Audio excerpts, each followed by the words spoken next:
अध्याय 2 मानव तंत्र में जितेंद्र गहलोत। भाग 2 पाचन तंत्र ग्रसनली, ग्रासनली, आमाशय, सुदांत्र, बृहदांत्र व मलाशय। जैसा कि हम जानते हैं कि भोजन सर्वप्रथम मुख में प्रवेश करता है और मुख में प्रवेश करने के बाद हमारी लार द्वारा उस भोजन को चिकना व लचीला बनाकर भोजन नली में भेज दिया जाता है। वहीं मुख गुहा, जीवा व तालु के पिछले भाग में एक छोटी सी कुपीनुमा संरचना, कुपीनुमा ने जैसे इस प्रकार यहाँ पे आप देख सकते हैं, ये जैसे एक कीप है और इस कीप से भोजन नीचे की तरफ एक पतला संकरी नली की तरफ प्रवेश करेगा, उसी प्रकार भोजन आगे की तरफ प्रवेश करता है। ग्रसनी से होकर भोजन आहार नलिका या ग्रास नाल अर्थात वायु श्वास नाल में चली जाती है। यानी जब भोजन मुख से ग्रहण किया जाता है तो उसमें से जो भोजन है वो आहार नली में प्रवेश करता है तो वहीं वायु श्वास नली में चली जाती है। ग्रसनी अपनी विशेष संरचना के कारण इस बात का निर्धारण करती है कि भोजन सदैव भोजन नली में तथा वायु सदैव श्वास नली में ही प्रवेश करे, अर्थात भोजन को श्वास नली में जाने से रोकना तथा वायु को भोजन नली में जाने से रोकने का कार्य इसके द्वारा संपन्न किया जाता है। ग्रसनी को मुख्यतः 3 भागों में बांटा जा सकता है: नासा ग्रसनी, मुख ग्रसनी व कंठ ग्रसनी। वहीं यह ग्रसनी आगे ग्रास नली में जाकर खुलती है।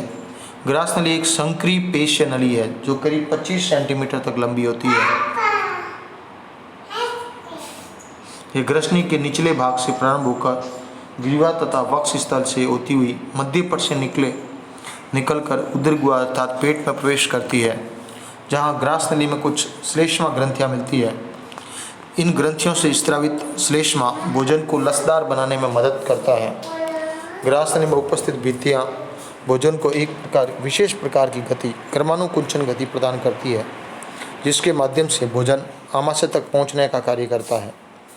आमाशय में पहुँचा हुआ भोजन तो आमाशय में पहुँचने से पहले भोजन की ग्रास नली के अंतिम ग्रसनी व ग्रास नली के मध्य सिरे में ग्रास नली के शीर्ष पर ऊतकों का एक पल्ला होता है, जिसे घाटी ढक्कन या एपिग्लोटिस ढक्कन के नाम से जाना जाता है।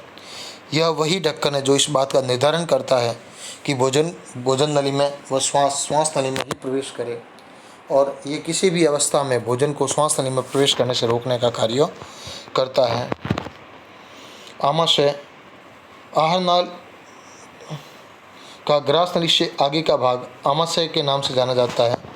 यह एक पेशीय जे आकार की संरचना है, अर्थात जे आकार, जैसे आप यहाँ देख सकते हैं कि ये एक जे आकार का भाग दिखाई दे रहा है, तो इसे एक जे आकार की संरचना के नाम से जाना जाता है, जो ग्रास नली व ग्रहणी के मध्य अर्थात उदर गुहा यानी पेट के बाएं हिस्से तथा मध्यपट यानी डायफ्राम के नीचे स्थित होता है।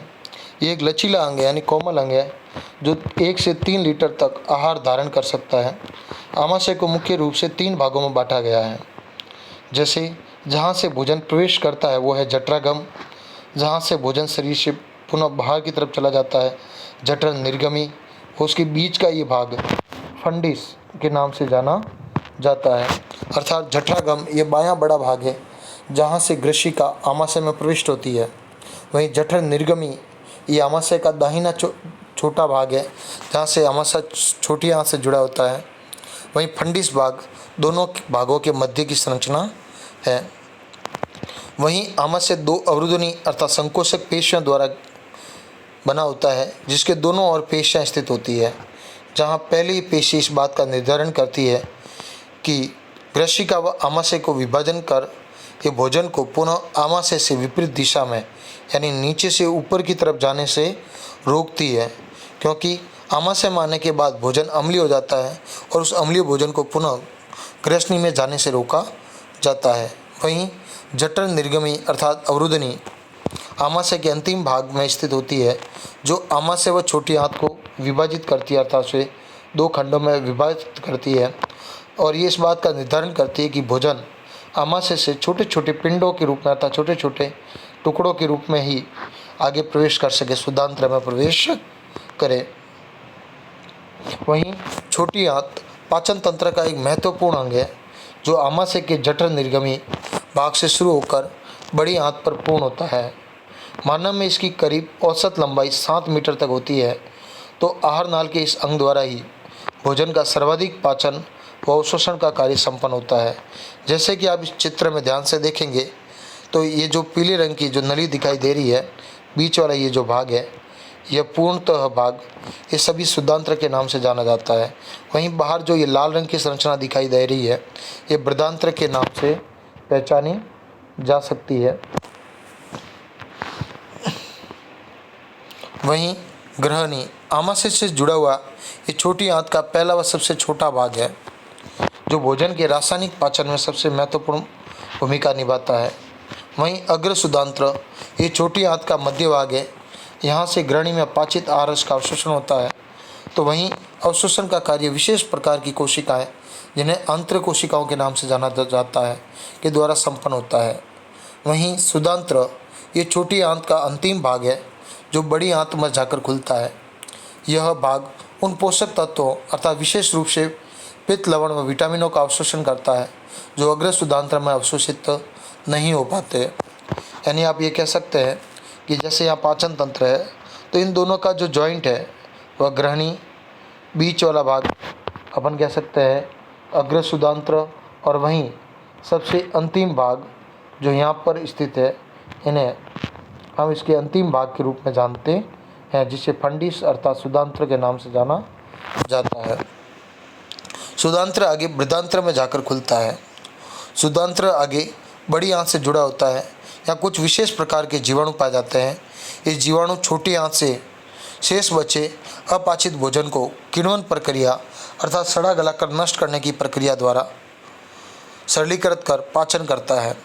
जहाँ बड़ी आंत का मुख्य कार्य जल व खनिज लवणों का अवशोषण करना है, तो वहीं अपाचित भोजन अर्थात जो भोजन पाचन नहीं हो गया है, उसे मल द्वारा शरीर से त्यागा भी जाता है। मुख्य रूप से बृहदांत्र को 3 भागों में विभक्त किया गया है: अंधनाल, बृहदांत्र व मल द्वार। सर्वप्रथम अंधनाल, ये भाग शुद्धांत्र से जुड़ा होता है। यहाँ शुद्धांत्र से आने वाला पाचित आहार रस का अवशोषण होता है। वहीं शेष बचा अवशिष्ट भाग आगे बृहदांत्र में पहुँचा दिया जाता है। अंधनाल के प्रथम भाग अर्थात जो शुद्धांत्र से जुड़ा हुआ भाग है, से थोड़ा सा नीचे की तरफ 4-5 इंच लंबी नली के आकार का एक अंग निकला रहता है, जिसे कृमि रूप परिशेषिका अर्थात अपेंडिक्स कहा जाता है। जैसे आप यहाँ देख सकते हैं कि एक छोटी सी परिशेषिका, ये जो नीचे की तरफ ये अंग है, ये परिशेषिका के नाम से अर्थात अपेंडिक्स के नाम से जाना जाता है। वहीं आहार नाल में बड़ी आंत का अंधांत्र के आगे वाला भाग बृहदांत्र के नाम से जाना जाता है। ये उल्टे यू आकार की संरचना है, जो करीब 1.3 मीटर लंबी नली द्वारा बनी होती है।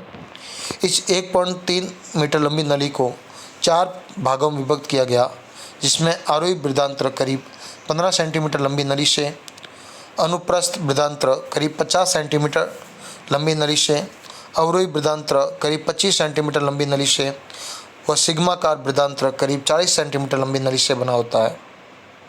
वहीं मलाशय, ये आहार नाल का सबसे अंतिम भाग है, जो करीब 20 सेंटीमीटर लंबा होता है। यह वही भाग है जहाँ अपशिष्ट पदार्थ कुछ समय के लिए एकत्रित रहता है तथा श्रवणी पेशियों के द्वारा इसका नियंत्रण कर शरीर के द्वारा इसे त्याग दिया जाता है। मलाशय के अंतिम 3 सेंटीमीटर वाले भाग को गुदानाल भी कहा जाता है, और इस गुदानाल को मलद्वार अर्थात एनएस के रास्ते से बाहर खुलता है। जहाँ मलद्वार पर आकर आहारनाल समाप्त हो जाती है, तो गुदानाल में 2 श्रवणी पेशियाँ बही और अंतःश्रवणी के नाम से जानी जाती है।